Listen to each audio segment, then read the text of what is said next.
Bonsoir les amis. Euh, nous nous retrouvons ce soir pour la deuxième émission du cycle Contes d'automne, qui est une convention qui se déroulera fin novembre dans le sud. On vous en dit plus dans quelques minutes, mais si vous avez suivi les émissions récemment, vous êtes déjà au courant. Et donc ce cycle consiste en l'invitation de toutes les personnalités attendues sur la convention. Donc nos deux invités de ce soir se prénomment Jack et Benjamin. Comment dire, mercredi dernier, je m'en sortais de cette façon-là et je pense que ça risque de devenir une petite habitude. À propos de Benoît, je vous disais, il fait tellement de choses. Eh bien, écoutez, ça risque d'être un peu pareil ce soir. Nous invitons des personnalités aux multiples activités, sinon aux multiples facettes, et qui sont en fait dans le milieu depuis longtemps. Simplement, peut-être que vous ne le savez pas, et quand vous allez apprendre ce dont ils ont déjà été les artisans, vous allez immédiatement vous souvenir de quoi il s'agit. Je vous demande d'accueillir donc dans le désordre Benjamin et Jack. Salut les amis. Ah, pourquoi est-ce que vous n'avez toujours pas? Voilà. Salut les amis. Bonjour. Bonjour. Salut. Bon, alors, quelle nouvelle? Pas tout à fait fondu sous le soleil? Ça va? Ça va ici. Ça va? Ça tient. Ça tient? Bon, c'est cool. Parce que moi, il a fallu que je me mette dans le frigo un moment pour être capable de tenir l'émission, tellement ici, on tape le 40, donc ça commence à devenir compliqué. Merci d'être avec nous ce soir, et déjà merci aux quelques spectateurs qui nous ont rejoints. On va accueillir aussi, parce que c'est devenu l'habitude des émissions du cycle, nos amis. Cette fois-ci, je leur rends leur micro avant. Alix et Sébastien. Salut. Bonsoir. Salut. Salut les copains. Comment allez-vous? Toujours bien. Toujours bien. J'ai ouï dire que vous étiez plus ou moins en vacances, plus ou moins en vadrouille, non? Quelque chose comme ça.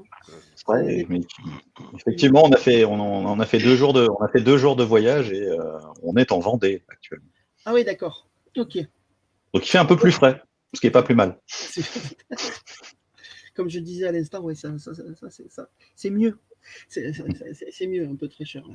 Bon, les copains, merci, parce que l'air de rien, moi je suis très fier de vous accueillir, Jack et Benjamin, et je suis très content de vous avoir, Alix et Seb, avec moi sur l'émission.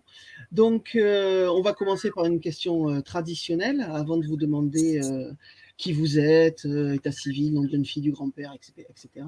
On va commencer par la question traditionnelle. C'est au fait, si vous êtes là, c'est que vous êtes rôliste. Et si vous êtes rôliste, c'est qu'un jour, vous avez commencé à jouer. Alors, par exemple, Jack, ça a commencé comment le JDR pour toi? Ça a commencé comment? Ça a commencé par un cadeau de Noël en 1984. Ma sœur, elle m'a acheté la boîte de Pendragon que j'ai toujours. Ah. Une grosse boîte de chez Gallimard. J'ai lu ça, j'ai rien compris. J'ai mis ça de côté. Et puis quelques années plus tard, 2 ans après, quasiment même dans la même année si ma mémoire est bonne, mais je suis vieux maintenant. J'ai rencontré des potes, des gens qui sont devenus des potes maintenant, que j'ai toujours aussi comme ma boîte Gallimard, rôlistes et les potes aussi. Un de mes potes était plus intelligent que nous et faisait le maître de jeu et du coup c'est tombé là-dedans et après on a passé des semaines, des mois, des années à faire que du jeu de rôle et on joue encore ensemble, moins souvent parce que c'était dans ma région d'origine, la région auvergnate, la région Auvergne, et maintenant moi je suis à Marseille depuis 20 et quelques années maintenant, donc du coup on se voit moins mais quand on peut on joue par Discord. 2021 maintenant. 2020, très moderne en fait. Donc voilà comment je suis tombé dans le jeu de rôle. Depuis, ça m'a toujours suivi. Tu es le premier dans l'émission qui a commencé avec Pendragon, qui nous raconte qu'il a commencé. Ouais, c'est la première fois. C'est intéressant. La boîte, elle est là. D'ailleurs, je cherche la boîte des petits écussons d'héraldique parce qu'elle est un peu abîmée, je l'ai plus. Donc s'il y en a qui l'a. Je vends une saxobique. C'est les petites annonces et maintenant c'est. Je pense qu'il faut rajouter une rubrique en fait. Alors, à vendre. On va y songer, parce que moi j'ai vendu Maléfice première édition là ce week-end. Je l'avais depuis toujours et j'ai joué 2 fois avec et il y a un moment, il faut vendre. Vu les prix que c'est pratique, à un moment j'ai arrêté d'hésiter. Donc voilà. Du coup, bienvenue, ça y est, tu es intronisé. Benjamin, à ton tour. Alors moi, ça a commencé avec mes 3 grands frères. On jouait à un jeu qui s'appelle HeroQuest quand j'étais tout petit, quand j'étais en primaire. Et mes 3 grands frères on était assez branchés jeux de société parce que nos parents, c'était le bon moyen en été de nous occuper et nous caler devant des jeux de société. On a commencé à jouer à HeroQuest. 4 garçons donc. Ouais, 4 garçons et une petite sœur. Tu m'étonnes que l'option jeu de société, elle était bien de temps en temps. Ouais, d'accord. Et donc, ma petite sœur n'était pas encore là, mais on jouait. Moi, j'adorais jouer l'elfe parce qu'il battait bien et il jetait des sorts et je trouvais ça trop cool. Et en fait, donc, on a joué, puis un été, puis un deuxième été, puis je crois que j'avais vers 8 ans. Nos parents nous on voulait acheter toutes les extensions, mais on avait tout fait. On avait poncé le jeu. Et ils nous ont dit, vous avez qu'à écrire vos histoires. Et donc, on a commencé à écrire. Je me rappelle, j'ai dessiné des maps sur des feuilles A4. On dessinait, on a commencé à inventer des histoires, des nouvelles règles. Et donc, on a commencé le jeu de rôle.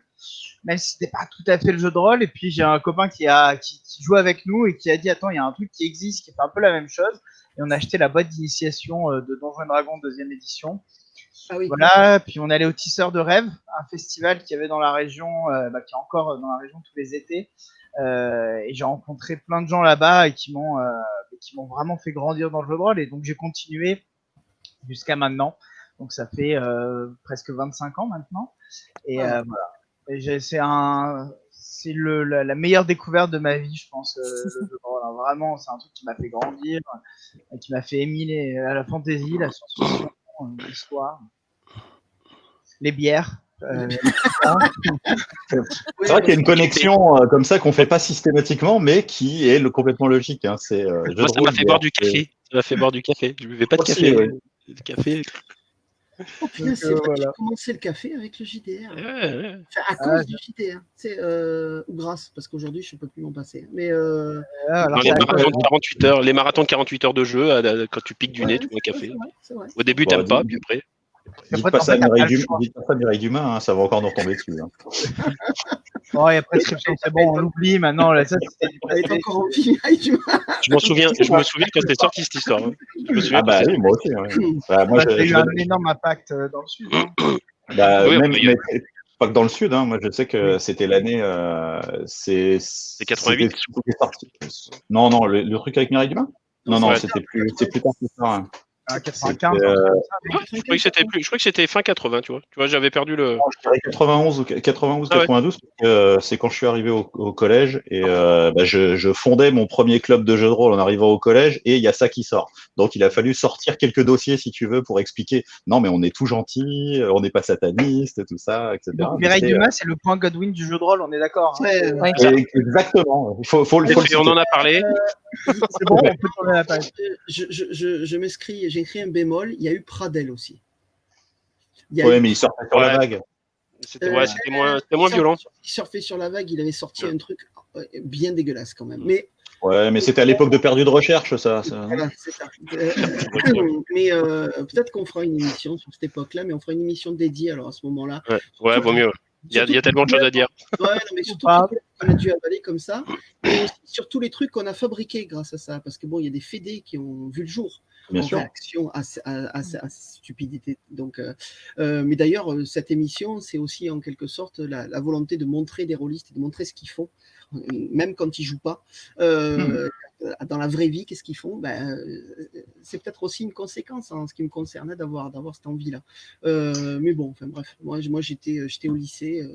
Alors comme j'étais chez les Dominicains, parce que ma mère avait décidé de ne pas m'élever elle-même, du coup, on avait même la feuille hebdomadaire du lundi où il était écrit en toutes lettres et surtout.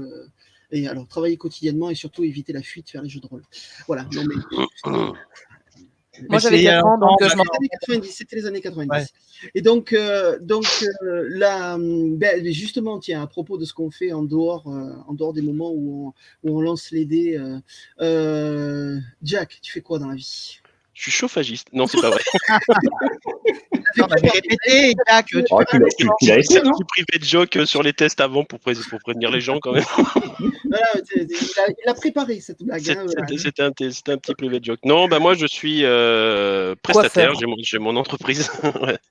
J'ai mon auto-entreprise. Je suis prestataire chez le plus grand distributeur de jeux de société français. Ah, c'est quand même dans le ludique. On n'aimerait plus Asmodée. Ouais, je travaille dans le jeu. J'ai la chance d'être rentré dans le milieu du jeu il y a 5 ans, 6 ans maintenant.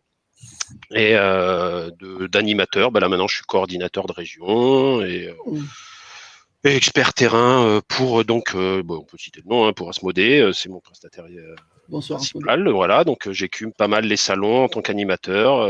Les années d'avant, j'ai aussi travaillé pour d'autres éditeurs comme BlackRock. J'ai travaillé pour mes potes de Lyon, Banquise, Catch-Up, enfin plein de boîtes, plein de sociétés de jeux. Et voilà, donc c'est mon taf à temps plein. Voilà. Qui était un peu mis en pause avec la situation actuelle due à la pandémie, mais je reprends les routes là en fin de semaine. Donc c'est cool. On se remet un peu au taf. Donc on peut vivre de cette passion, ce qui est un point important à souligner. Voilà, oui, tout à fait, on peut en vivre, ouais, c'est ça. Et d'ailleurs, Benjamin, tu vas pas nous dédire, on peut vivre de cette passion. Bah oui, complètement. Alors, c'est vrai que moi, je voulais travailler dans le jeu de rôle, en fait. Donc, quand j'avais 18 ans, j'ai commencé à travailler dans une boutique qui s'appelle La Crypte du Jeu, que les Marseillais connaissent. Salut François. Ouais, voilà, François, David. Et en fait, j'ai travaillé donc quelques années là-bas. En même temps, je faisais des études en informatique. Et j'ai commencé à travailler avec un éditeur qui s'appelle toujours Les Écuries d'Augias. Je travaillais sur un jeu qui s'appelle Crime. J'ai écrit mes premiers scénarios et moi, je montais ma convention et je m'étais dit, ah putain, j'en ai marre de mes études et j'aimerais bien travailler dans le jeu de rôle. Puis après, en fait, que tout le monde me disait, c'est pas une bonne idée. Je suis parti faire des études de cinéma à Paris. Et depuis, donc je vais vous la faire un peu courte, j'ai travaillé dans le cinéma et maintenant je travaille dans le jeu vidéo dans une boîte qui s'appelle Quantic Dream où je suis réalisateur et le jeu de rôle est mon meilleur outil pour diriger, pour accompagner des gens dans des univers imaginaires parce que c'est littéralement ça en motion capture, on peut s'imaginer, on est en pyjama et avec des marqueurs, on est dans une pièce très Matrix et on tourne des animations, quoi. Bosser en pyjama, tu vas faire rêver. La classe. Bosser en pyjama, dans les derniers mois, il y a pas mal de gens qui l'ont fait. Dans les derniers mois, c'était souvent possible, mais là, c'est même au bureau, là. C'était mon objectif de vie, c'était soit jeu de rôle, soit pyjama. Et voilà. Du coup, il y a une forme de complémentarité dans les différentes activités là. Oui, forcément. C'est intéressant. Alors du coup, les amis, moi j'ai envie de dire, je vais vous mouiller un petit peu nos amis organisateurs là. Alix, Seb, au fait, pourquoi vous avez invité Benjamin et Jack sur la convention? Allez, on avait besoin d'un pourcentage Cotorep. Ça c'est pour Benjamin. Et moi j'allais dire qu'on avait besoin d'un chauffagiste. Et ça c'est pour Jack. Voilà. Donc le Benjamin. Donc je vais quitter. Alt F4. Faites attention, après on va être emmerdé par la fédération des chauffagistes, tout ça, hashtag balance ton port et tout. Faites attention. Balance ton chauffe-eau, ouais, d'accord. Balance ton chauffe-eau. Parce qu'on le connaît depuis beaucoup trop longtemps. À l'époque, il avait des cheveux. Ouais, c'est vrai. Voilà. C'est vrai, j'avais des cheveux quand on s'est rencontrés. Voilà. Et je crois que la première fois que je l'ai rencontré, en fait, il était habillé en gorille et il m'a enlevé sur un GN. Ça resserre, ça crée des liens, je crois. C'était pas la première fois, je crois. C'était peut-être pas la première fois. Ce qu'il a marqué, apparemment, quand même. C'est ce dont elle se souvient. Oui, c'est ça. J'en fais encore des cauchemars. Je suis suivie pour ça. On en revient au pyjama. Hein. Ouais. Voilà. Le costume de gorille, on en revient au pyjama. Seb ? Et ben pour Benjamin, ça devient quelqu'un d'incontournable. J'ai que ce soit jeu de rôle ou jeu vidéo, et on aime beaucoup ce qu'il fait. Donc c'est une des choses pour lesquelles on a été mis en contact et sur lesquelles, après un simple coup de fil, je pense qu'on s'est rejoint sur pas mal de points, et donc ça nous fait très plaisir de pouvoir le compter parmi nous. Par rapport au parcours et à ce que fait Benjamin, moi j'ai jamais sauté le pas entre guillemets d'aller vers le cinéma ou autre, mais c'est vraiment quelque chose qui m'a toujours plu. Et aujourd'hui, avec l'association de GN, donc de Contes de Provence, qui est donc la organisatrice de Contes d'automne, on s'aperçoit de plus en plus que même dans les GN, on associe. Oui, il y a les deux logos. On met de plus en plus j'ai envie de dire, de nouvelles technologies. Et ces discussions qu'on peut avoir avec Benjamin ou notre précédent invité de la semaine, de mercredi dernier avec Benoît, qui est aussi dans l'audiovisuel, ça fait des discussions très intéressantes, et ça donne aussi des envies et des idées pour les prochaines choses. Donc c'est tout naturellement en fait qu'on a contacté Benjamin et qu'il a répondu hyper favorablement à notre projet, quoi. Et on est super heureux. Merci pour tous ces mots. Donc c'est pas le quota coton. Merci, ça me rassure. Non, c'était pour Jax. Les deux aspects. Non, c'est pour toi. En plus, on n'avait même pas parlé de comment vous m'aviez contacté. C'est vrai qu'on s'est eu au téléphone, et bon, quand vous m'avez proposé une telle somme, j'ai tout de suite dit oui, en fait. C'est normal. Ah, t'as été payé, toi. Il est très fort. Il est très fort. Alors, tu vois, là, sur une réaction comme ça, Jack va être le Marina Foïs de Burger Quiz. Jack va être le Marina Foïs de Contes d'automne. Je rappelle qu'on n'est pas payé pour venir. T'auras le droit à une bière, Jack, c'est bon. Ça rappelle C'est le plus beau compliment qu'on m'ait fait, Marina Foïs. Et moi, je trouve que c'est de la balle. Ah bah grave. Écoute, je viens de lire sur le chat que il y a des gens qui se souviennent de toi pour une interprétation mémorable de Jeanne Moreau. Donc, je pense que le prochain challenge, c'est Marina Foïs. Tu lis ça où, toi? T'as lu ça où, toi? C'est pas possible. C'était pas moi. Sur le Geek Mag Twitch. Pas moi. Si. J'adore la filmographie de Jeanne Moreau. Rassure. C'est pas moi. Qui a osé faire ça? Je balance, c'est Christopher. Voilà. Christopher, c'est une allégorie et présent dans les commentaires, ainsi que Julien Moreau, qui était là dimanche dernier, qui nous rend sympathiquement visite. Bon, mais du coup, quand même, vos actus respectives, les amis. Donc, Jack, toi, il me semble que tu as écrit des scénars. Tu fais ce genre de choses, non? Ouais. Alors, pour l'instant, à titre personnel, j'en ai quelques-uns qui sont dans des tuyaux j'espère, croisons les doigts, touchons du bois, faisons plein de choses, qui ont déjà passé plusieurs validations. J'espère que ça va sortir à un moment ou un autre. Donc, c'est déjà entre les mains de certains éditeurs. Donc. Ouais, c'est ça. Ouais. Bon, après, moi, c'est vrai que j'ai eu la chance de rencontrer ces dernières années pas mal de monde qui m'ont fait permettre de passer le pas, en fait. Parce que tout ça n'est qu'une histoire de passer le pas, tout simplement. Il faut juste avoir le courage. Moi, avant, je l'avais pas. J'avais un boulot alimentaire. Je faisais le jeu de rôle en freelance, le GN en freelance, enfin tout ça. Et puis un jour, j'ai décidé justement d'en vivre, de ma passion. Et on m'a bien fait comprendre que c'était faisable. Donc voilà, donc j'ai commencé à écrire. J'ai fait mon premier bouquin, mon deuxième bouquin. En même temps, j'ai des scénars. J'ai un jeu de rôle qui est plus ou moins dans les tuyaux, que j'aimerais mettre à l'écrit, qui est dans ma tête déjà. Donc avec mes 26 000 personnalités, c'est déjà pas mal. Mais pour l'instant, ça prend... Ouais, les gorilles. Donc du coup, voilà, je suis en train de mettre tout ça en place. C'est vrai que ces derniers mois, à cause du Covid, là, mine de rien, pour une fois, j'avais du temps, mais j'ai rien fait. Donc soyons honnêtes. Ouais, voilà, c'est ça. Donc, j'ai un mot de ton éditeur qui dit comment ça, le roman n'a pas avancé? Ah c'est le premier, le troisième, si, celui-là, c'est autre chose. Ça, c'est déjà presque fait, donc c'est bon. Voilà. D'autres choses derrière qui arrivent, donc.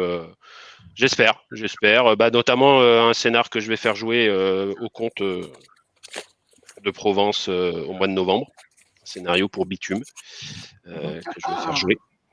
Ouais, je suis un gros fan depuis. Je suis un gros fan de Bitume depuis longtemps. J'ai pris des heures de colle parce que je faisais mon camion viking. Pendant mon cours de maths et je me suis fait pécho comme un gros con. Et Donc ouais, Bitume, je suis un gros fan, donc j'ai écrit un scénar donc voilà, j'espère que ça passera un jour quelque part. Et, Je crois qu'on a tous ce genre d'anecdote. et tu n'écris pas que des scénars, car avec le soutien donc de notre inestimé Raphaël, Raphaël, je vois pas. Non, tu vois pas. Pourtant il me semble bien, non? Non, c'est pas un moi. vieux barbu en logo là. Je suis chauffagiste, moi, je vous rappelle. Non, Oui, non, ouais. Avec donc oui, bah ça, voilà,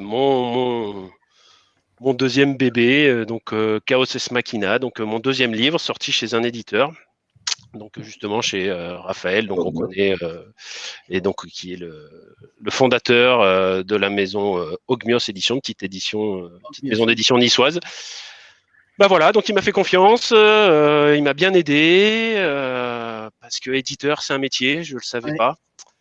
Moi, quand j'ai sorti mon premier bouquin qui s'appelait Mission Thucydide, je l'ai fait tout seul, en auto-édition, en campagne Ulule qui a marché, j'ai réussi à le financer. Et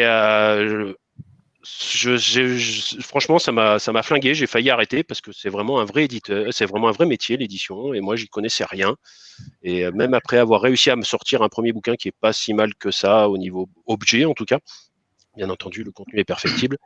Je me suis pas très mal sorti, mais par contre, c'est un vrai métier, ça m'avait saoulé et j'étais content que Raphaël me fasse confiance avec Ogmios, et parce qu'il m'a énormément aidé sur la sortie, sur ce projet-là, et Guillaume aussi d'ailleurs, que je remercie d'ailleurs dans les premières pages. Donc voilà, il vient de sortir, ça fait 1 mois et demi, 2 mois là, si je ne m'abuse. Pour l'instant, il y a des bons retours.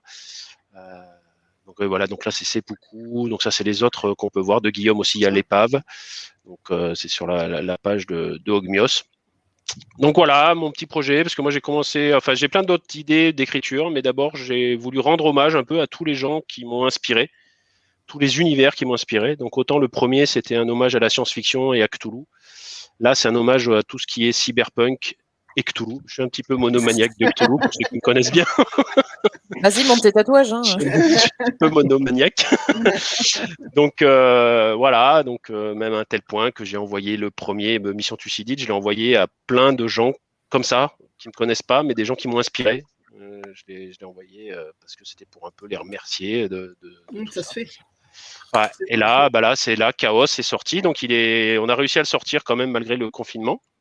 Malheureusement, on n'a pas trop la diffusion salon, mais les salons reprennent normalement au mois de septembre, donc on va commencer à pouvoir en rencontrer un peu le public.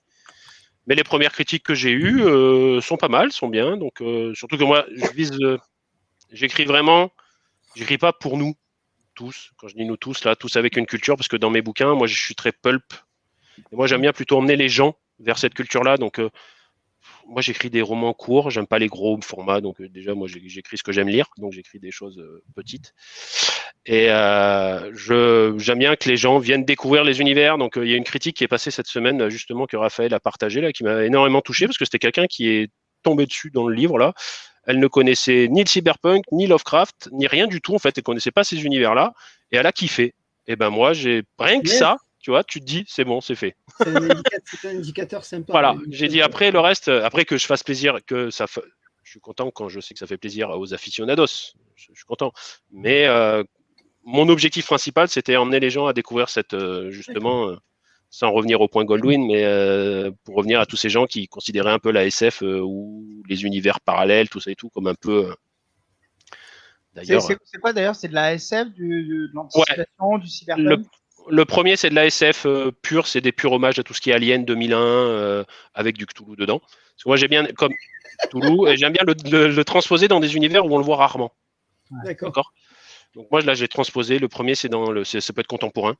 Ça peut être typiquement Thomas Pesquet, qui est sur sa station spatiale et qui constate quelque chose. Et là, je l'ai transposé dans du cyberpunk, parce qu'on ne le voit pas beaucoup, c'est Cthulhu dans le cyberpunk. Donc là, pareil, avec plein d'hommages, mais ça va. C'est tous des hommages. Moi, c'est très cinématographique, c'est très imagé ce que j'écris, c'est ce qu'on m'a dit en tout cas. Et j'aime beaucoup, j'ai fait beaucoup, il y a énormément d'easter eggs en fait, il y a plein de choses. J'ai même réussi à placer un easter egg de Vol au-dessus d'un nid de coucou dans Chaos Ex Machina, quoi. J'ai passé plein de trucs, plein de machins, plein de choses, tu vois, il y a Ouais, voilà. Donc tout ce qui m'a inspiré, donc pour le cyberpunk, bah, c'était tous les films cyberpunk, tous les romans cyberpunk que j'ai pu lire. C'est ça qui m'a inspiré. Donc ouais, voilà. Donc je suis bien content de ce petit chaos là. Un petit hommage au roman noir, je dirais aussi. Ouais, un petit côté un petit peu Ella Noir, tu vois. Ouais, un petit côté cyberpunk noir, vieux détective aussi. J'aime bien le. Puis moi, j'aime bien surprendre. Quand on en a parlé avec Raphaël, il a dit justement que le format court, pas la nouvelle, hein, mais le format roman court, c'était quelque chose qu'il allait encore explorer d'ailleurs, parce qu'il trouvait que c'était un format qui était intéressant pour qu'il soit, en termes de lecture évidemment, consommé plusieurs fois, rapidement, et qu'en fait, il avait une idée de recherche, voilà, comme ça, des textes qui ne te prennent pas des semaines, pour lesquels tu n'es pas obligé de rester concentré pendant des jours et des jours, alors que la vraie vie peut être un petit peu pesante des fois. Et donc de se dire, tiens, j'édite des romans qu'on peut lire le temps que dure un film. C'est exactement ça, moi, que je veux. Moi, j'aime bien qu'on lise un livre comme tu vois. Tu prends le train, tu as 3 heures de train, tu finis ton bouquin, si tu lis vite. Et c'est fait. Moi, j'adore. Tu vois, j'aime pas les trucs à suite, moi, 15 milliards de trucs. Bien qu'il y ait un fil rouge dans mes bouquins, mais c'est pas. Ils sont indépendamment, tu peux les lire, quoi. Tu vois, j'aime bien quand c'est comme ça. Est-ce que c'est un fil ou c'est un tentacule? Non, parce que ça dépend. Je dirais ça dépasse même. Ouais. Et donc le troisième, ça va être mon hommage et mon amour à tous les univers post-apo, en fait. D'accord. Avec du Cthulhu. Et là aussi, ce sera un petit peu une petite trilogie à tous les univers qui m'ont façonné, en fait, tout simplement, que ce soit des univers cinématographiques, jeux de rôle, littérature, toutes ces choses-là qui m'ont. Moi, j'ai eu l'immense honneur de le donner à Barbara Sadoul, qui est la fille de Monsieur Sadoul, c'est lui qui a apporté le pulp en France. Je l'ai rencontré aux Imaginales. Et ça m'a fait, tu vois, rien. Tiens, tenez, tu vois, je m'en fous, quoi, tu vois, et merci, parce que c'est grâce à ton père, c'est grâce à votre père, quoi. Ou alors, j'ai eu la chance d'en parler avec Jeff Richard ou Jason Dural quand j'étais au Kraken, puisque mon premier livre a été traduit en anglais par Jean-Christophe, l'inarrable Jean-Christophe Cubertafon, qui est un ami à moi, et quand je suis allé dans cette convention avec lui, il y avait justement, Sandy Peterson, il y avait tout le monde, et rien que le fait d'avoir pu parler de mon livre et de mes livres avec ces gens-là, dans la to-do list, tu fais bon, bah ça c'est fait, hop.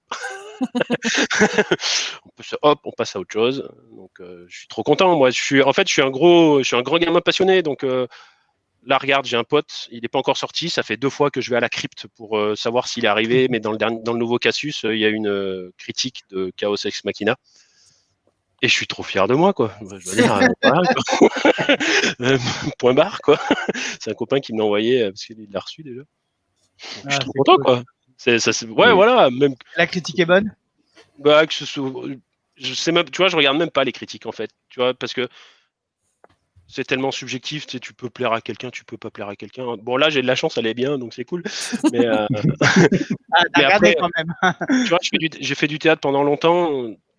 Bah déjà, tu sais, c'est comme quand tu sors du théâtre. Tu sors du théâtre, tous les gens qui sont là, qui t'attendent, ils vont pas te dire ouais, t'as fait de la merde. Tu vois, ils disent tous ouais, bravo. Ils disent tout gentil. Qui plus est, si c'est encore des gens que tu connais, ils sont encore plus. Ils veulent pas te blesser, te vexer, tout ça et tout. Alors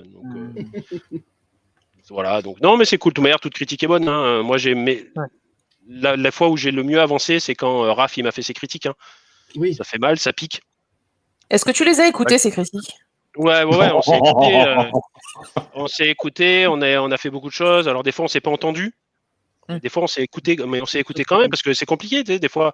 Et même lui, même moi, enfin je pense qu'on en a déjà parlé puisqu'il n'y a pas de souci.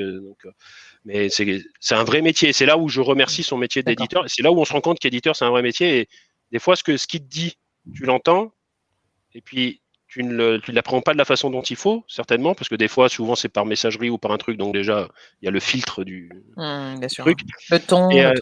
Ouais, c'est ça. Et donc, tu te dis, attends, il y a quelque chose qui va pas. Et puis après, ce qu'il te dit, toi, ce qu'il te dit de ton écriture, tu te dis, bon, en fait, il aime pas du tout, il trouve que c'est de la merde. Mais non, pas du tout, il est là pour le bonifier.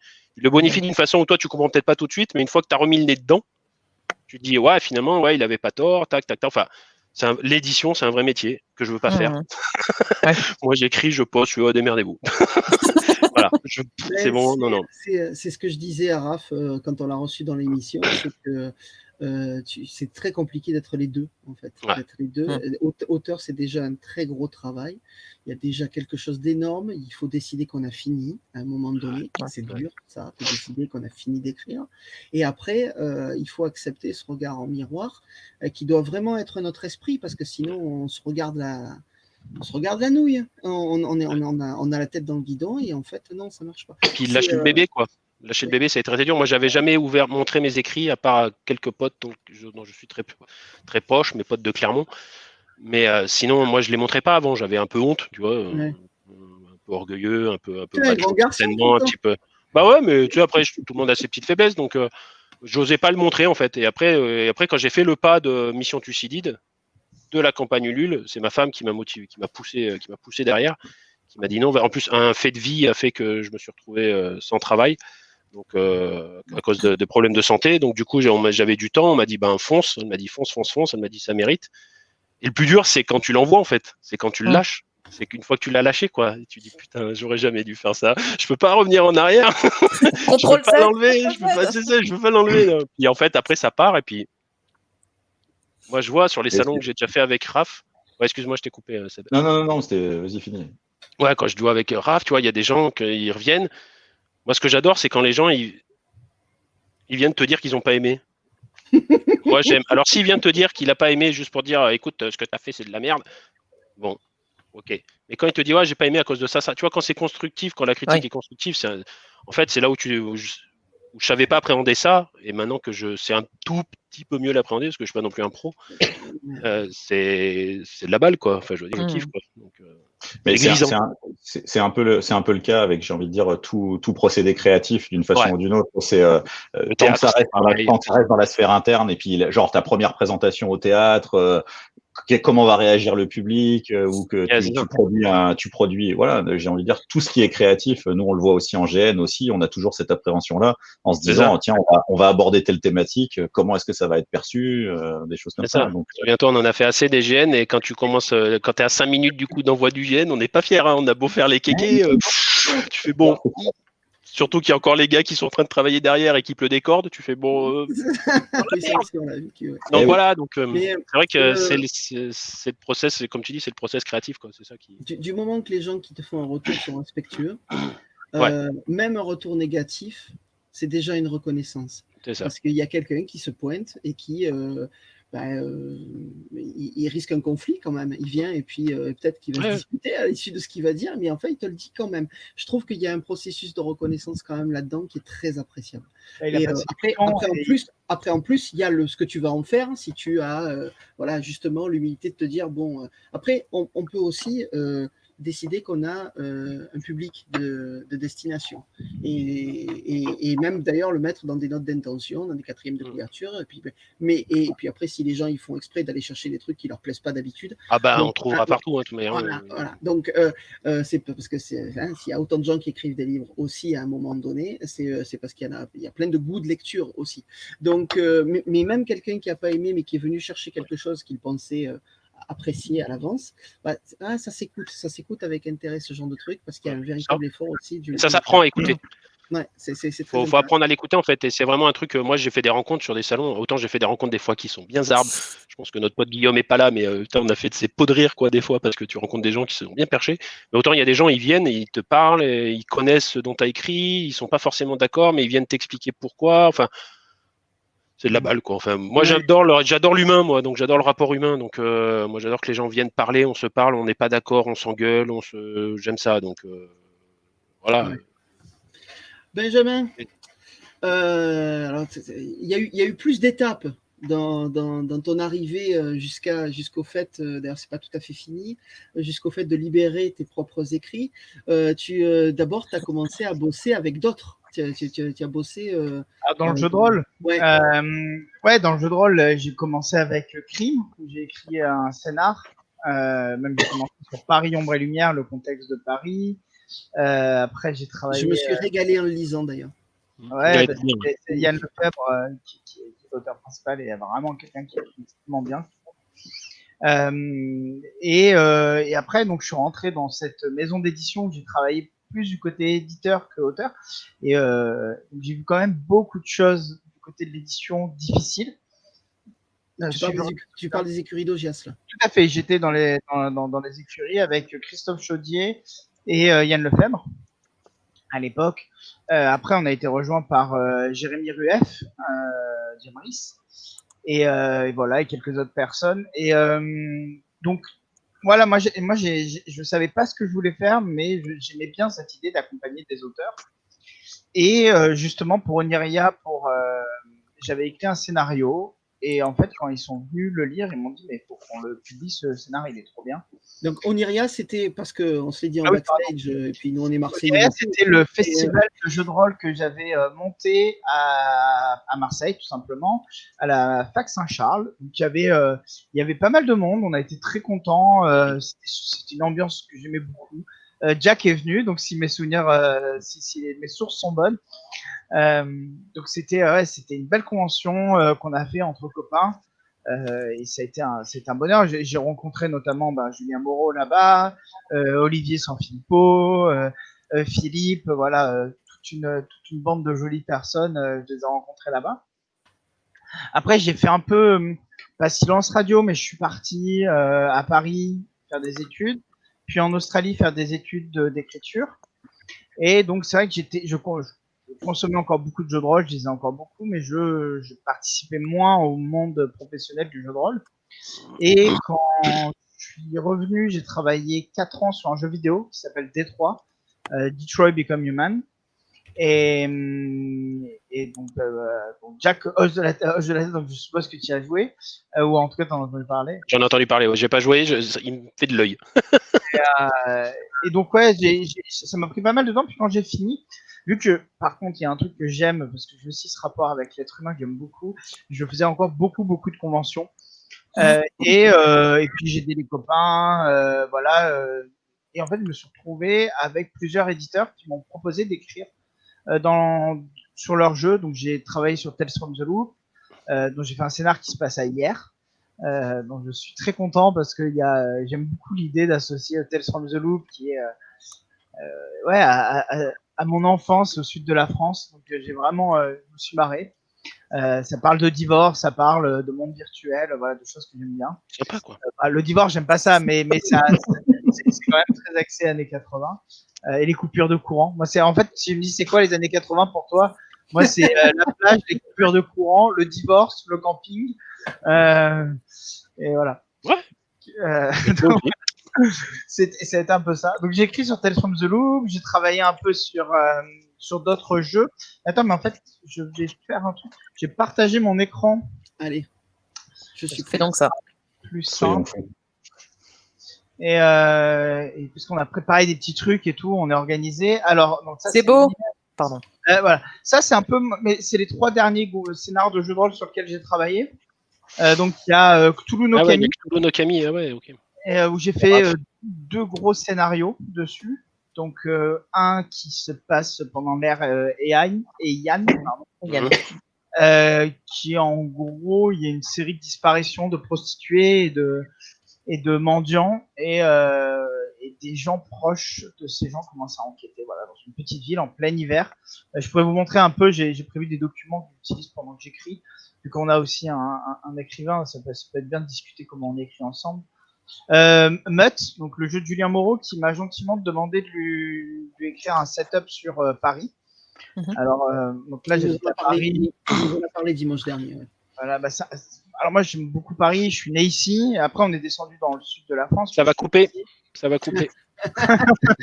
Et Allô Paris-Le Mans. Allô Paris-Le Mans. Moi, je trouve que c'est une ville qui est ultra riche pour nous rôlistes, en fait. Tu te balades, moi tu te balades à la Bastille quand tu sais qu'il y a des momies qui sont cachées en dessous. C'est ça, ouais, c'est clair. Que la statue représente quelque chose d'assez intéressant, j'invite les gens à aller. C'est chargé d'histoire, ouais, c'est clair. C'est fascinant, voilà. Toutes les rues sont bardées d'histoire. Et puis le dernier, c'est avec l'éditeur de STRN pour lequel j'ai écrit un scénario. Ils m'ont demandé aussi d'écrire un scénario pour Fateforge, donc le jeu en français s'appelle Dragon, dont j'ai écrit un jeu qui est un croisement entre mes inspirations qui sont comment ça s'appelle, Ravenloft, le labyrinthe de Pan de Del Toro, voilà, des choses comme ça. Alors des jeux comme Dark Souls et Bloodborne qui sont des jeux vidéo que j'adore. Voilà, et donc là on a préparé, voilà, je peux vous montrer un peu les illustrations, les recherches. C'est beau.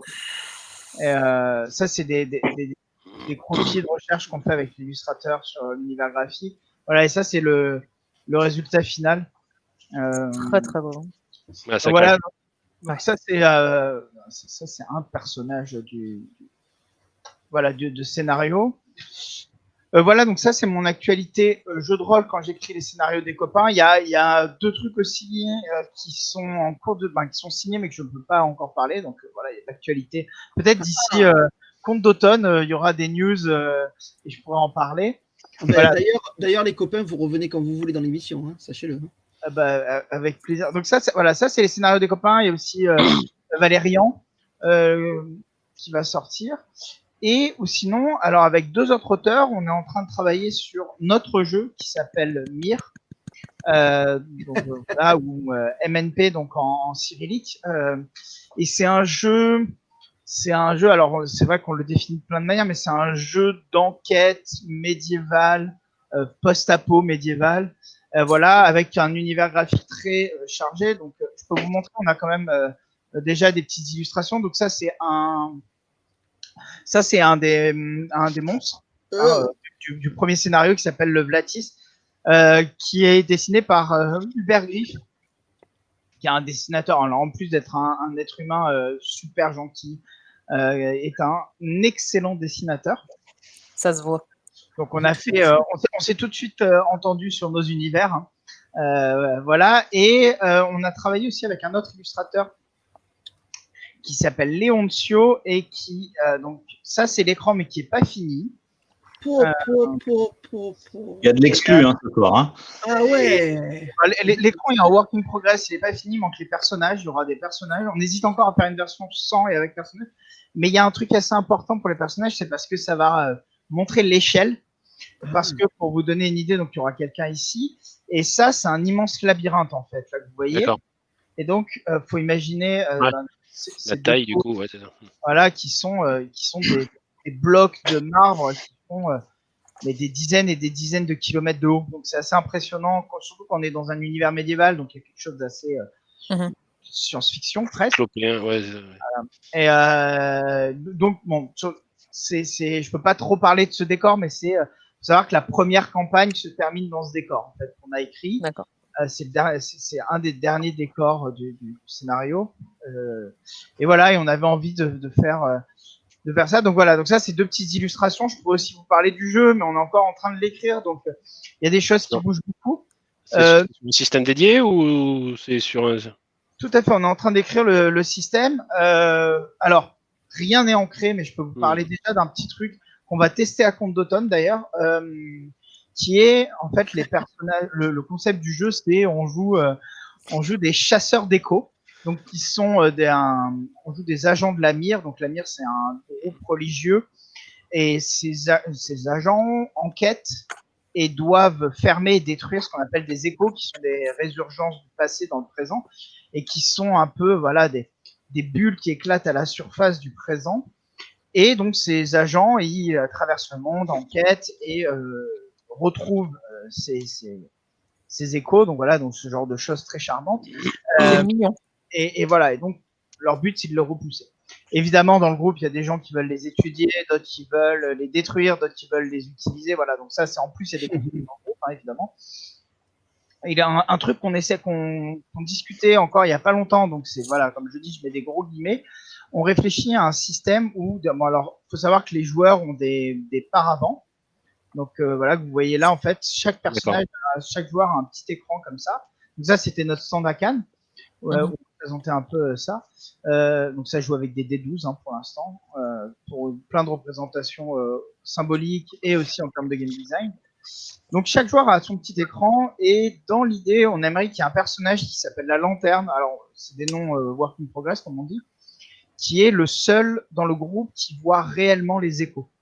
Donc c'est le seul qui a, c'est comme dans, imaginons, on joue à l'appel de Cthulhu, il y en a un seul qui voit les anciens. Et ben voilà, c'est ce personnage-là, c'est la lanterne.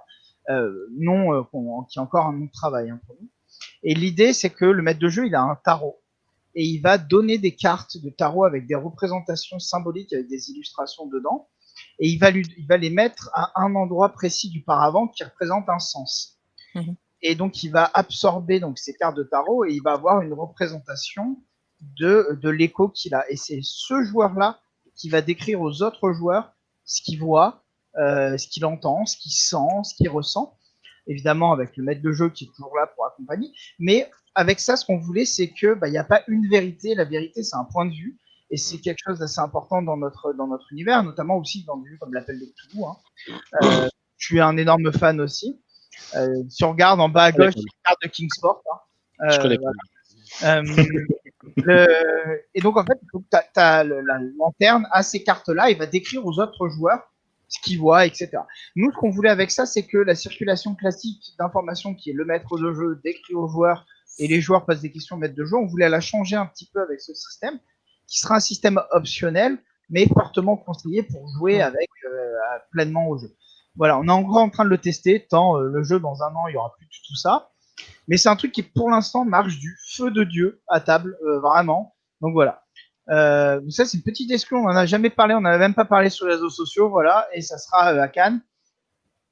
Voilà, et ça, c'est la dernière news qu'on a mis, c'est la petite affiche qu'on avait préparée pour Cannes. Voilà, bientôt, vous pourrez devenir un agent de l'avenir, bientôt, vous serez un agent de la vérité, bientôt, vous découvrirez la vérité. Et, ça fait combien de temps que tu es dessus, là? Alors, nous, ça va faire 1 an, mais c'était de manière un peu sporadique. On cherchait, en fait, on a surtout monté un dossier pour le présenter à des éditeurs. Donc maintenant, on est quasiment sûr. Enfin, il y a un éditeur qui nous a dit qu'il voulait le faire. C'est pas signé, mais il est très sérieux. On a déjà beaucoup travaillé avec lui. Moi, j'ai déjà beaucoup travaillé avec lui. Donc voilà. Donc a priori, c'est bon. Là, on est en train de finir la Bible. Et puis après, c'est parti, quoi. Yeah. Voilà, on va le tester, comment dire, à compte d'automne. On espère qu'on va pouvoir... Je veux. Tu risques d'avoir une table d'invités à compte d'automne, hein, je pense. Ouais. On a déjà prévu qu'il maîtrise 1 ou 2 fois. Hein. Il y a intérêt, ouais. En plus d'être chauffagiste, j'ai été videur aussi. Mais maintenant, tu ne peux plus soulever un malabar sans avoir mal au dos. Avant que tu rendes la main, comme tu m'as fait 1 ou 2 confidences, je vais faire le malin. L'inspiration russe que l'on sent dans la présence du cyrillique, elle est vraiment sourcée, en fait.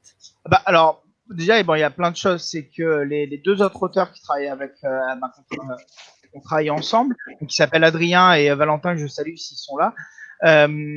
Ils ont aussi cet amour pour la Russie. Moi, il s'avère que ma compagne est russe et tout ce qui est paysage de contes orthodoxes est absolument fascinant et méconnu en France. Par la Baba Yaga qui va vaguement résonner chez quelques personnes. Et donc, moi, il s'avère qu'on est en train de travailler dessus, mais en février, j'ai fait un gros voyage en Russie de plusieurs semaines. Il y a peut-être une photo par là, voilà. Et moi j'ai vu des paysages absolument dingues, c'est vraiment des paysages qu'on voit nulle part. Et j'ai beaucoup voyagé, je suis allé en Islande, aux États-Unis, voilà. Et il s'avère que la Russie a quelque chose d'assez unique. Alors il y a que celle-là de photo, mais il y en a plein d'autres, voilà, sur mes différents réseaux sociaux, sur Instagram, etc. Moi, ce qui m'a marqué, en fait, pourquoi on l'a mis sur Mir, c'est parce que il y a quelque chose dans l'architecture, dans la manière aussi qu'ils ont de transmettre leur légende, qui est absolument fascinant. Je vous la fais rapidement, l'histoire qu'il y a derrière cette photo. C'est nous, on était en road trip à cheval, à moins 20 degrés, j'ai failli mourir, c'était génial. Et en fait, on arrive près de cette église on est à plusieurs centaines de kilomètres d'une grande ville. On est dans un endroit où il y a, il y a 70 habitants, personne ne parle anglais, heureusement que ma compagne est là. J'étais le premier Français à débarquer ici, c'était génial. Si on fait une stèle. Voilà. Et quand ils ont expliqué les consignes pour monter à cheval et qu'ils parlent pendant 10 minutes et que ma compagne se retourne vers moi et qu'elle me dit juste « faut pas se mettre derrière les chevaux » et puis qu'elle se remet à écouter, je fais « mais non, ils ont dit beaucoup plus ».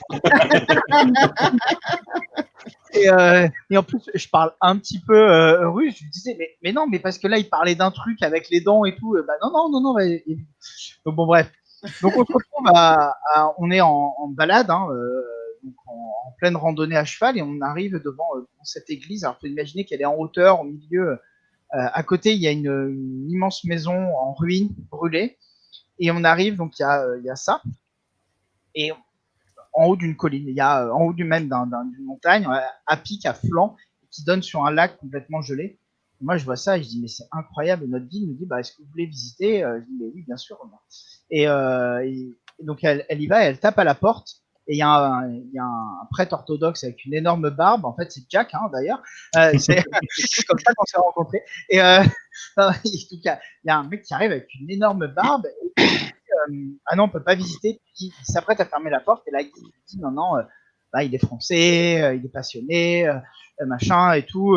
Moi, je connaissais quelques mots russes. Je lui ai dit gentiment, est-ce qu'on peut visiter l'église?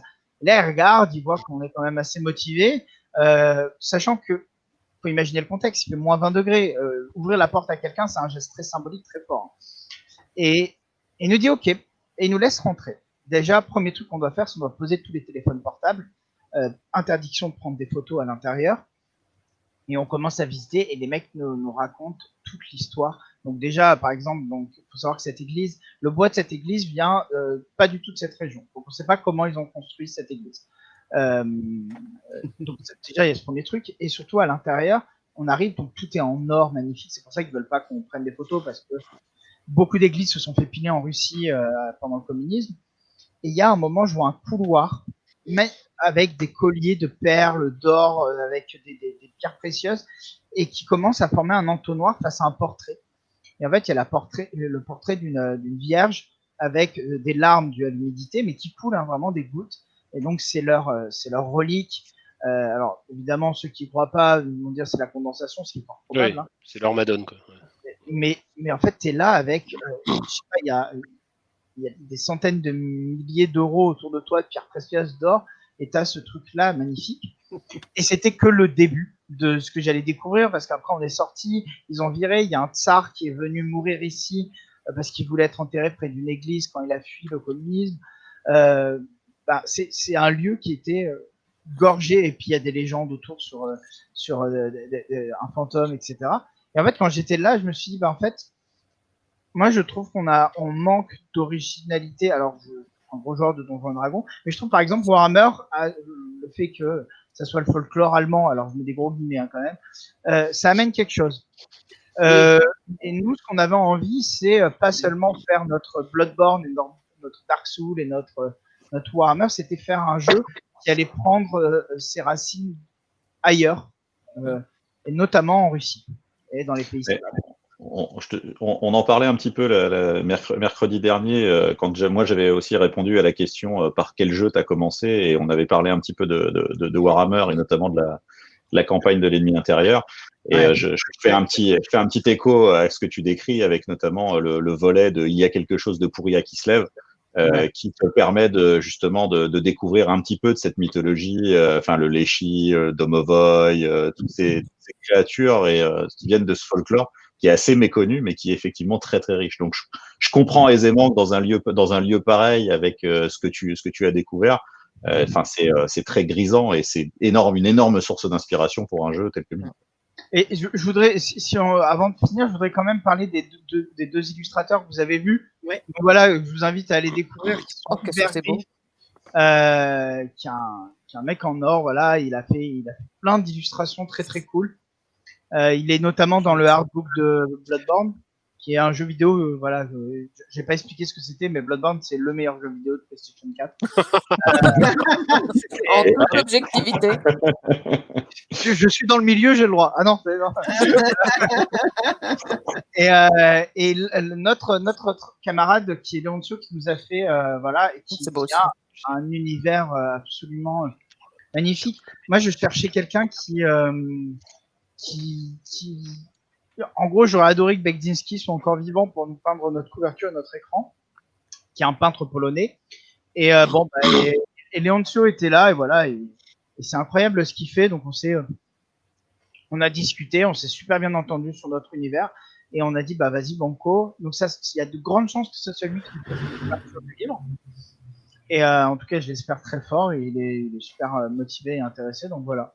Mais je voulais au moins vous en parler. Il y aura d'autres illustrateurs, hein, sûrement. Mais voilà, en tout cas, ces deux personnes nous ont suivis au début, quand on avait juste des idées d'univers. Et c'est quand même important de soutenir les copains qui croient en toi quand il n'y a rien, quoi. Il y a juste, quelques idées, quoi. Ouais. Voilà, ça c'est le côté jeu de rôle. Après, bon. Excuse-moi, tu connais, en parlant de Bessiol, tu connais ce livre Alors attends, je vois pas très bien parce que l'écran. Non, mais Benjamin, arrête le partage d'écran, on va mieux voir. Hop le là. dernier Voilà, 2 secondes. Attends. Ah non, je je sais pas connais pas du tout. si tu connais, c'est des chasseurs de monstres russes. Remontre-nous, Jack. On avait découvert ça justement avec Raph. D'accord. C'est chez OVNI.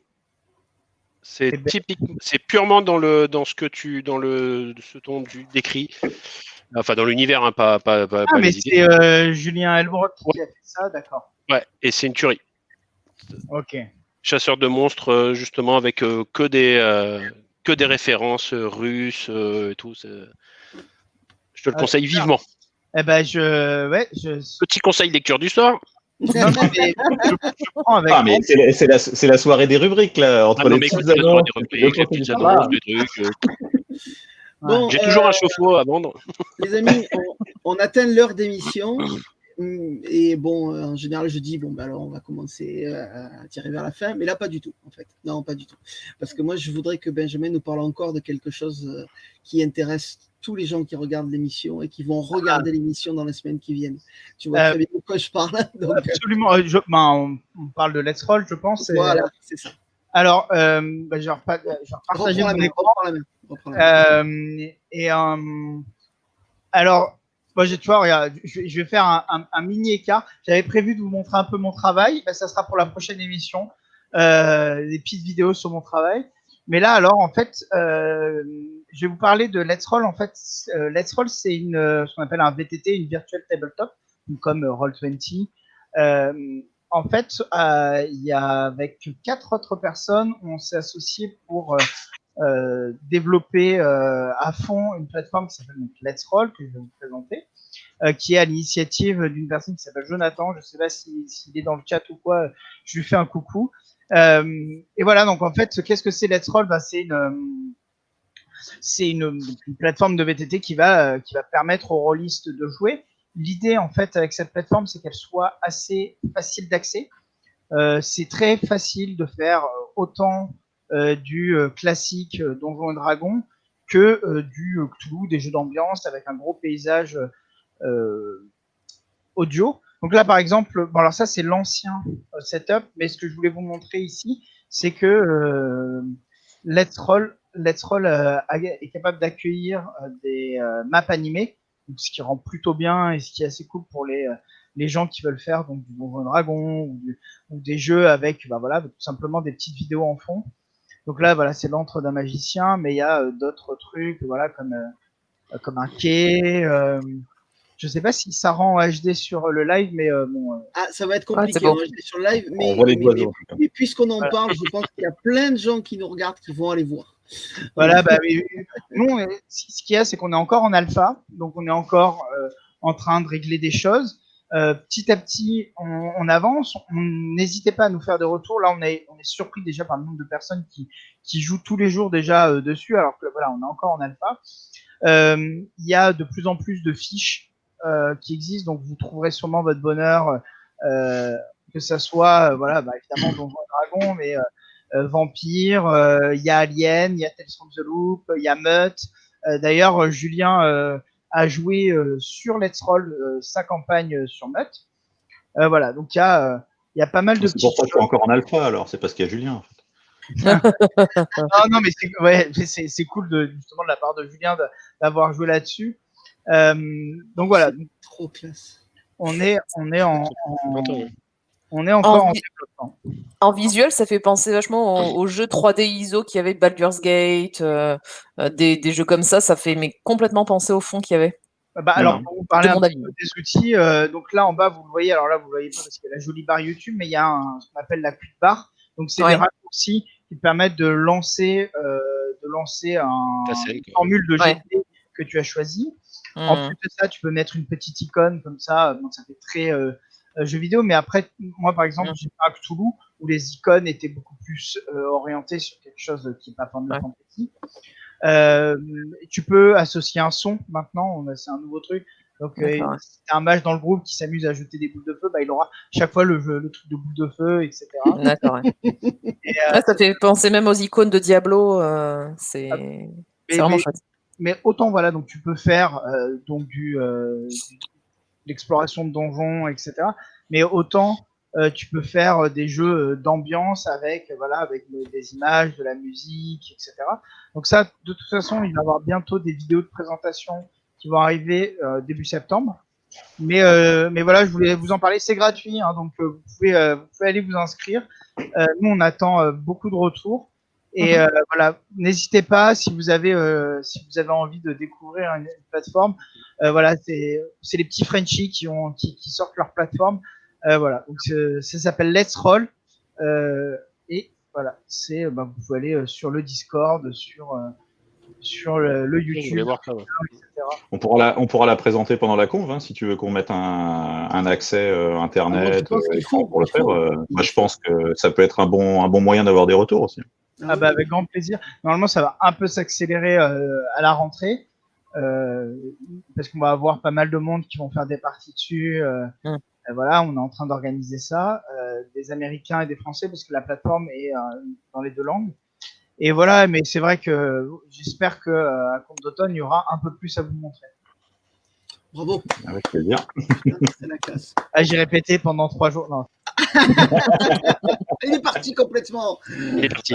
Il a pas appuyé sur le bon bouton, je crois. Il a pas appuyé sur le bon. Reviens. Et il a appuyé sur Live Studio et pas sur Share Screen. Je pense que c'est quelque chose comme ça. Je pense. Alors attendez, hop là. Déjà on va s'enlever les trucs de la figure. Voilà. Alors j'en profite pour remercier Christopher qui, à ma demande, a fait une petite modification des logos Comte de Provence et Comte d'Automne. Vous voyez, il les a légèrement en blanc pour qu'on les voit un peu mieux. Ça fait très joli. Ah, il est de retour. C'est Monsieur Rasplov, je balance. Tu viens plus aux soirées? Non, j'en avais marre en fait. Non, c'est juste que j'ai à la place de. Oui. Appuyer sur Live Studio. Et donc, faut que je règle ma caméra. Et donc, je disais qu'il y avait quelqu'un dans le chat qui disait est-ce qu'on peut créer des maps Rasplov, tout à fait. Nous, on a un partenariat avec Dynamic Dungeon, donc tu vas pouvoir mettre les maps de Dynamic Dungeon sur Let's Roll, mais tu peux, comme tous les autres logiciels, tu peux uploader n'importe quelle map dessus. Donc, si tu crées des maps à côté, tu peux les mettre dessus. Voilà. D'accord. Il envoie un petit cœur violet en réponse. Si le cœur est violet, moi direct, je suis séduit. Non, mais le prochain message qu'il va envoyer, c'est 8 = D. D'accord. Voilà. Vous allez rapidement. Je comprends pas. Voilà. Merci Christopher. Ces gens qui ont une culture IRP, je te jure. D'ailleurs, ça, en forme de prophétie autoréalisatrice, il n'a pas pu s'en empêcher. Voilà. Bon, les copains, moi je vais vous dire un truc. Je suis prêt à faire des heures sup pour Comte d'Automne. Donc, si jamais vous voulez revenir dans l'émission, parce que vous avez encore des trucs à raconter, on pourrait parler un peu. Ah, mais ça, les lance pas, malheureux. C'est évident qu'ils ont des trucs à raconter. En fait, moi, franchement, à chaque émission, tous les invités, je passe une soirée, je me régale. Et je me dis que les gens qui nous regardent aussi. Sauf que, bon, quand c'est trop long, quand c'est trop, les gens ils quittent. Voilà, les gens s'en vont. Et puis, ou alors ils se disent, oh non, c'est trop long, je ne vais pas revoir l'émission. Et un peu comme on a parlé tout à l'heure à propos des romans, il y a un moment, c'est bien, le format d'1h30, donc là on arrive à presque 1h10. Donc voilà, ne nous lançons pas dans une grande nouvelle discussion parce qu'on va bientôt se dire au revoir, quitte à se refaire un coucou mercredi ou dimanche prochain. Dimanche prochain, pourquoi pas. Le 16, donc dans 15 jours, on a 2 inscrits qui sont Julien Moreau, qui revient dans l'émission, et Olivier Akae Sanfilippo, notamment parce qu'il a commis un certain nombre d'illustrations et parce qu'ils sont tous les deux pour Mutt, je veux dire, et parce qu'ils sont tous les deux invités de la convention aussi. Tu allais ajouter tout à l'heure, l'illustration qu'on a vue était une illustration de Olivier Sanfi. L'illustration du milieu de Mutt. Ouais, la semaine dernière, on a montré l'écran, donc qui est d'Olivier et qui est une merveille. Mais enfin bon, voilà. Est-ce que les gens ont des questions dans le chat justement? Mais écoute, alors il y a Nourdine qui me dit que je régale aussi les gens, mais enfin bon. Merci beaucoup, petit frère. Est-ce qu'il y a des questions? Alors, il est partout, le Olivier. Ah bah oui. Voilà. Ouais, c'est ça, qui c'est ça déjà? Ça, c'est Julien. Ah oui, c'est un Julien qui est caché là derrière. Hein, voilà. C'est Monsieur Moreau. C'est Monsieur Moreau qui est caché là derrière. Bon, donc on aura reconnu donc Christopher. Hein, voilà. Donc on a Nourdine aussi qui demande à Jack comment tu vas. Il te l'a demandé 2-3 fois et tu lui as jamais répondu. Rien sur le chat. Je vois rien sur le chat. Je suis trop vieux pour ces conneries, moi. Je sais pas où je suis. Regarde, je te l'affiche. Voilà. Non, mais ça va à fond. Et moi, je suis trop vieux. J'ai rien compris. Je sais même pas où est le chat, moi. Donc. Il est sur Twitch. Ah ouais, mais moi, je suis resté sur là où sur le StreamYard. Mais en haut à droite, tu as Comments et si tu cliques sur Comments. Ah ouais. Et ouais, tu fais tout à comments. C'est magique. Ah mais moi, je suis une purge. Moi, je suis marié avec une informaticienne, c'est pas pour rien. Alors, tu sais, c'est comme l'édition, chacun son taf. Ouais, je suis assez d'accord. Moi, je suis un joueur console. Je mets ma galette, je joue, ça joue. J'ai mon PC, c'est pareil, c'est elle qui s'en occupe. Elle m'a monté un PC. Je mets, j'appuie, ça marche, tant mieux. Ça marche pas. D'ailleurs, à compte d'automne, je prendrai une PlayStation 4, on jouera à Détroit tous ensemble. Carrément. Il fait de l'œil grave ce jeu-là. Maintenant, je sais que c'est toi. Les rétro. Maintenant que je sais que c'est toi, je voulais craquer pour Detroit. Maintenant que je sais que c'est toi, je vais craquer. Et tu sais quoi, Benjamin, on va faire une émission où tu vas revenir nous en parler. Parce que là, si on commence là-dessus, c'est foutu. C'est 5 ans de ma vie, donc oui, voilà. C'était une longue production. Ah ouais, il y a plein de gens qui ont commenté en fait. En fait, on va rester pour. Julien me demande si je descends dans le sud. Oui, je descends dans le sud et je t'appelle tout bientôt. Je serai du côté de Marseille, puis après du côté de Avignon, voir des gens que tu connais. Et donc toi, au passage, si on peut se voir, hein, comme je t'avais dit. C'est perso, mais c'est. Mais ça fait plaisir. Non, mais c'est le syndrome rêve de jeu chez les invités, les anciens invités. Ils croient que c'est leur émission tout le temps. Après, c'est comme ça. Ils font comme chez eux. C'est le but, non? Oui, absolument. C'est voilà. absolument le but.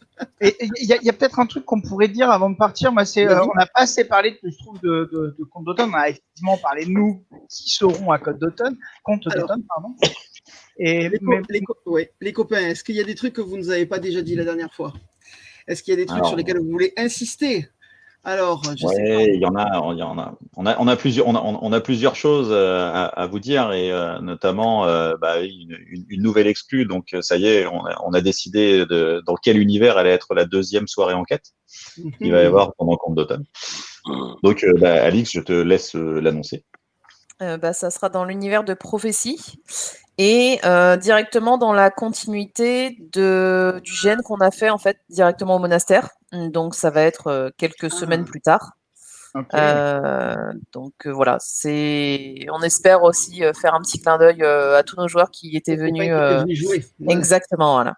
Voilà. Il y aura probablement des petits easter eggs avec leur nom, donc ouais, ça va être sympa. Mais il y a un truc aussi qu'on pourrait dire, c'est peut-être messieurs Benjamin et Jack, qu'est-ce que vous allez faire hormis boire des bières avec les potes sur la convention? Rien. Moi, je suis boire des bières avec les potes. Je suis chauffagiste.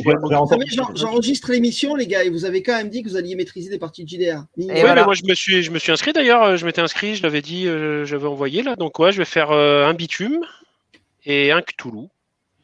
Oui, Julien, toi aussi, tu dois faire un truc. Deux scénarios de moi qu'on va tester, playtester. Voilà. Un que j'ai déjà. Comme j'avais dit plus tôt, que j'ai déjà présenté sur l'île Bitume, là. Ouais. J'ai déjà présenté à droite, donc à droite, à gauche, quoi. J'ai vu avec Dead Crows, tout ça et tout, enfin, pour voir si je peux le refaire là-bas. Et puis, mon Cthulhu, que je voudrais présenter un peu plus tard, pour le tester, le roder. avec d'autres personnes. C'est un Cthulhu quelle époque? Alors, je sais pas encore. Non, je sens que c'est comme moi, tu vois, moi Cthulhu, ça part autant au nom de la Rose que c'est ça. une C'est station, exactement ça. En fait, mon idée, à la base, je l'ai écrit pour un Cthulhu années 20. Ouais. Et plus ça va, plus je me dis que, en fait, j'en ai marre de voir Cthulhu toujours dans les années 20. Parce que les gens qui connaissent Cthulhu, ben, ils ont déjà trop d'images, trop de références dans cette époque-là. Et du coup, moi, j'adore. Hein. J'ai fait des campagnes, je suis en train de jouer encore, tout ça et tout, donc il n'y a pas de souci, c'est pas une critique, quoi. Mais c'est moi ce que j'aime. Alors pour l'instant, je l'avais écrit donc années 20, mais je pense que je vais le délocaliser et ça risque d'être dans les années 2000, enfin contemporain. Ah, c'est cool. Pas du Delta Green. Ouais. Non, mais Cthulhu contemporain, parce que je me dis, on en voit rarement. Et j'aime bien. Et Christopher, non? Est-ce qu'on peut finir 2-3 Bitcoin Human dans le temps du week-end? Oui.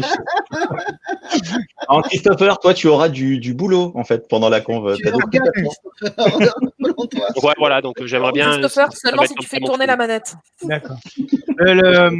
Ouais, on en parlera. Mais je suis comment on écrit du Cthulhu, etc. Moi, j'avais prévu trop de choses, en fait. J'avais prévu un truc, j'avais prévu mon document. Je m'en fous, je partage parce que moi je vais pas.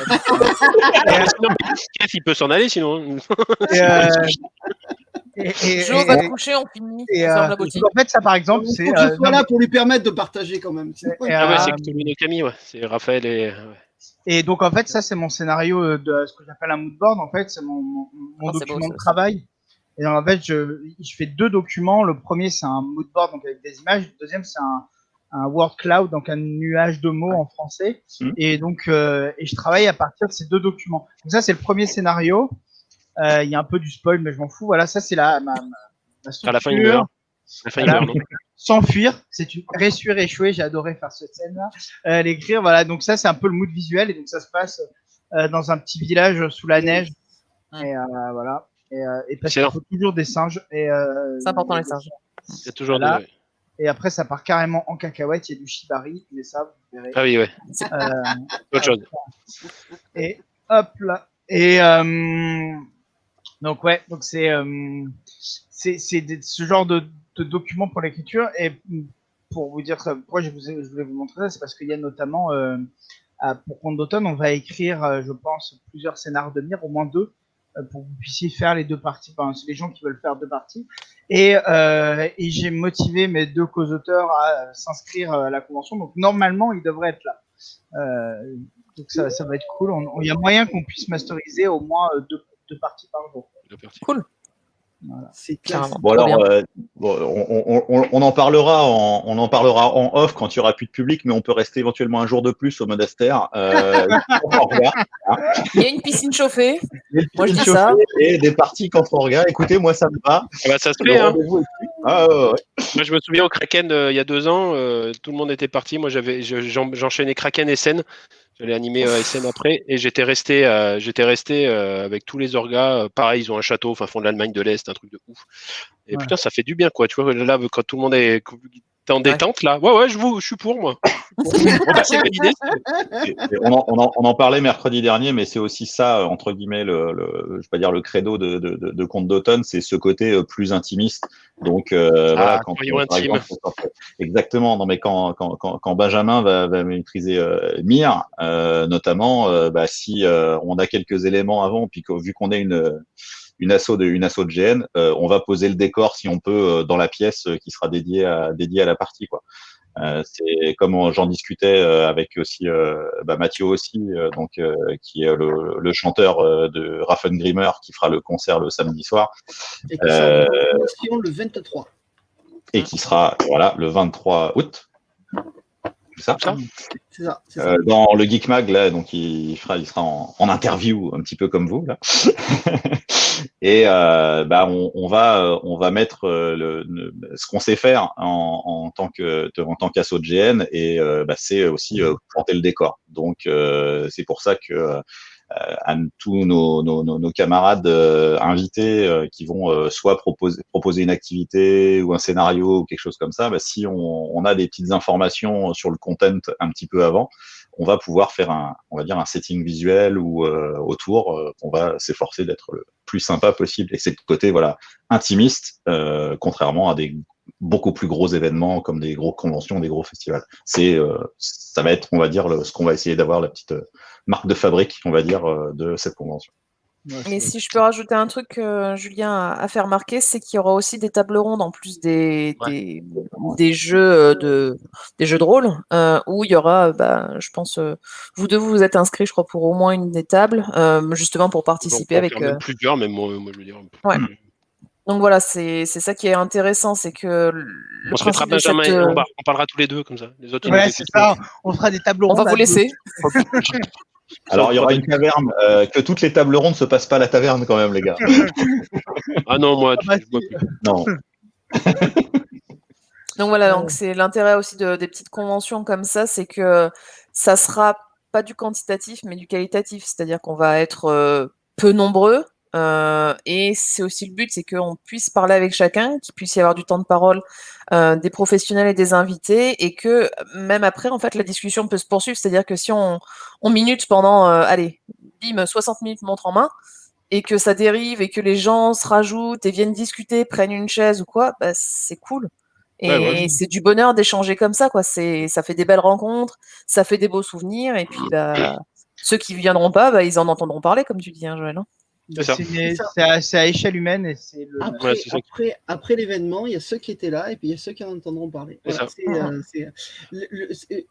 je vais dire un truc, c'est pas pour me la branche, c'est pas pour me la jouer bobo qui trouve que le monde est trop connecté. Je suis sur Twitch, je vais pas la ramener sur ce ton-là, mais il y a quand même un moment fondateur dans la façon dont nous avons été accrochés par le jeu de rôle papier. C'est bien qu'on était autour d'une table avec des potes ou des gens qu'on ne connaissait pas d'ailleurs, et il s'est passé un truc qui n'est pas reproduisible parce qu'on était tous au même endroit, au même moment. Et en fait, la convention petit format, c'est le truc qui, en fait, c'est le contexte idéal de cette Madeleine-là, c'est-à-dire de retrouver des sensations de découverte de jeu dans un contexte qui se rapproche de celui du commencement, pour nous tous autant qu'on est, quoi. Et c'est un truc qui fait du bien, en fait. C'est un truc qui fait du bien, et puis en plus, bon, les gens qui nous regardent l'ont compris, mais je vais quand même insister aussi là-dessus, c'est donc aussi la rencontre d'auteurs, entre auteurs, d'éditeurs, d'auteurs-éditeurs, et puis après, on a aussi la présence de Benjamin est un bon exemple. On a aussi la possibilité de partir sur du cross-média, et on se retrouve enfin, je sais pas, mais moi je pense qu'il faut à un moment donné oser inviter, il faut oser inviter Alain Damasio un jour, par exemple, parce que il y a vraiment quelque chose qui se joue à chaque fois qu'il y a des gens qui font de la création, qui se rencontrent. Et oui, on peut se parler au téléphone, on peut faire des émissions ensemble, mais enfin, quand on se rencontre vraiment, en fait, il se passe toujours un truc en plus, quoi. Voilà. La bière. On sauve les planètes, on sauve les arbres après ou... Non, mais c'est un beau discours Miss France quand même. Merci. Je suis trop vieux pour le concours. C'est le seul truc qui m'arrête, c'est que je suis trop vieux pour le concours. Donc, d'accord. Donc la prochaine émission, tu la fais en bikini, c'est ça? Oui, non, mais il n'y a personne qui regarde, parce que les gens ils vont me voir en bikini et puis ils vont aller voir ailleurs. C'est obligé. Je ne peux pas faire ça. Tu n'auras pas le même public. Ça fait 1h20 qu'on commence à dire pas mal de conneries. Je crois qu'il faut qu'on s'arrête. Et donc. J'ai juste sans faire l'oiseau de mauvais augure là. C'est surtout pour Seb et Alix là. Moi qui travaille dans l'événementiel, je sais comment ça se passe quand on organise des trucs, surtout en ce moment. Il y a vous avez des doutes, vous avez des risques, il va y avoir des conditions particulières par rapport à la pandémie, toutes ces conneries. Alors on en a parlé un petit peu mercredi dernier. On va, enfin déjà dans le package, chacun se reverra remettre donc un certain nombre de masques. Ouais, donc recommandé. J'ai envie de dire, tout comme la bière, le gel hydroalcoolique coulera à flot. Ouais. Pour l'instant, vous êtes inquiété, quoi. Pour l'instant, on n'est pas inquiété. Donc c'est hormis s'il y a vraiment des décisions gouvernementales fortes et autres, mais en tout cas, pour l'instant, on sera combien? On prévoit pour l'instant 150. d'être en moins de 150. 150. Ouais, donc pour l'instant, on est encore dans les clous. Tout à fait. Bon, bah c'est cool, Bah, tant mieux. Là, on fait en sorte en fait d'être positif et d'être comment dire optimiste. Après, oui, bien évidemment, on sait très bien que les gens sont beaucoup dans l'attente, attendent la rentrée, attendent les conditions, les directives et tout, et ce qu'on entend, mais complètement. Donc, nous, voilà, c'est si décision il doit y avoir, ça sera plus début octobre, mi-octobre, pour un report éventuel de la convention. Ok. Voilà. Donc, on croise toujours les doigts, on espère que justement d'en entendre de plus en plus parler, de montrer aux gens qu'on fait tout pour que ça se passe dans de bonnes conditions. Ça motive les gens à venir. On sait aussi qu'on doit faire nos preuves parce que c'est une première convention, on l'entend aussi. Après, voilà, on fait notre maximum et on espère que ça va bien se passer et que dans tous les cas, quand ça se passera excellemment bien. Parce qu'on n'a que des gens de qualité. Et puis j'ajouterais aussi sur ce. C'est Jack et moi. Parce que c'est une vraie.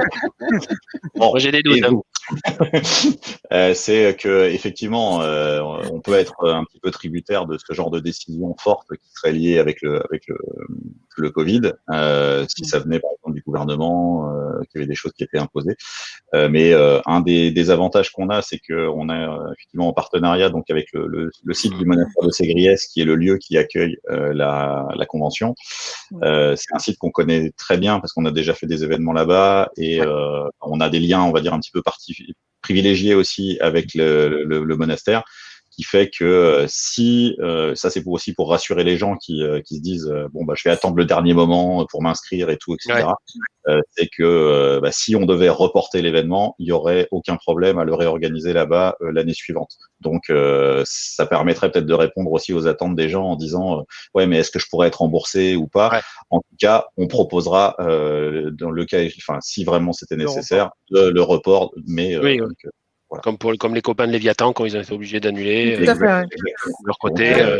Pareil, nous on est resté inscrits et puis voilà quoi. Donc, après, il faut bien que les gens aient conscience que voilà, c'est un événement associatif avec une trésorerie associative, donc on roule pas sur l'or bien évidemment, et qu'on a besoin des inscriptions des gens pour faire justement toutes les avances de trésorerie dont il y aura besoin, tout les goodies qu'on avait prévus, voilà exactement les arts et tout. Donc voilà, on est confiant. Voilà. Ouais. On touche du bois. Exactement. Non, mais de toute façon, j'ai confiance. Donc, voilà, on va continuer à faire des émissions sur Conte d'automne. On va continuer à montrer la trombine de nos invités. Et ça va bien se passer. Hein. Peut-être qu'on fera un floutage. On va flouter. On fera selon. Voilà, mais bon. Voilà. Donc, avec des vieux dossiers. J'ai quelques vieux dossiers qui peuvent être sympas. J'en ai quelques-uns aussi. Fais gaffe. Si vous voulez voir c'est toujours trouvable. C'est toujours avec le réseau, c'est toujours trouvable. Je pense qu'effectivement, en septembre, on peut faire une émission spéciale vieux dossier. Le vieux dossier, tu vois. Allez. Et on sort avec un objectif 500 followers ce soir. Je suis pas là, moi. Si, t'es là. Je suis pas là en septembre. Ouais. Tu seras à l'écran quand même. Et oui, Benjamin, on veut bien les photos dossiers de Olivier, même si on en a quelques-unes, mais du Fige, on en avait quelques-unes aussi. Ouais. J'en ai des magnifiques. Fais tourner. On va faire un Wall of Shame à la convention. C'est ça, des photos des Montrieurs, des photos des machins, des conneries. Ça va piquer. Les Montrieurs, waouh. Ouais, quand ils faisaient les Cénobites, tout ça et tout. Les Cénobites tranquilles. Quand c'est les Cénobites et tout. J'ai des cheveux, enfin, j'en ai plus, mais moi je croyais que j'en avais. Bon, les amis, à force, on y arrive. Donc, Jack, Benjamin, les copains, vous revenez dans l'émission. Merci pour l'invitation. Merci à vous d'avoir été là. Alex Seb, on va continuer à bosser et à utiliser l'émission comme support pour parler de la convention. Parce que moi, j'ai envie de venir. Hein, voilà. Bon, hein, voilà. Et puis, maintenant que j'ai invité ma fille, forcément, après, j'aurai un problème. Donc voilà. Hein, on l'a fait, cette convention. Hein, voilà. Donc, merci de nous avoir suivis, chers auditeurs, ce soir encore. Vous avez été pratiquement 20 à nous suivre en direct. On continue à faire monter les stats. On a des vidéos cette semaine qui atteignent la centaine de vues. Vous m'aidez aussi, là je parle à titre individuel, vous m'aidez aussi par rapport à la chaîne, vous nous aidez aussi par rapport à la chaîne, et c'est cool parce que finalement, tout ça, je parlais de cross-média tout à l'heure, tout ça, ça fait sens. Voilà, inviter des rôlistes pour qu'ils nous expliquent ce qu'ils font, et puis aussi justifier de ce que des petites conventions, c'est bon pour la créativité, ça crée des rencontres qui finissent par provoquer des naissances d'univers et de jeux. Voilà, tout ça, c'est, je suis content que ça, enfin, il y a plein d'autres endroits où on peut l'observer, mais je suis content que ça se voit dans l'émission et merci, c'est grâce à vous. Donc, les amis, on se dit au revoir, on va se retrouver en backstage dans quelques minutes. À nos auditeurs, donc, une excellente soirée. J'espère que elle fut bonne et aussi intéressante pour vous que pour longue. Pour ceux qui connaissent la référence. Bonne et longue. Laisse deviner. Donc, et donc, je vous dis à la semaine prochaine. Ah, c'est peut-être pas sûr, on verra. C'est dans pas 2 sûr semaines. Émission, voilà. Mais dans 2 semaines, nous recevons à coup sûr Julien Moreau et Olivier Sanfilippo. Voilà. Et elle va être longue cette soirée. Je n'ai pas besoin de les présenter, hein, vous savez qui c'est. Allez, une bonne soirée à tout le monde. Bisous tout le monde, merci pour l'invitation. Salut, merci. Ciao.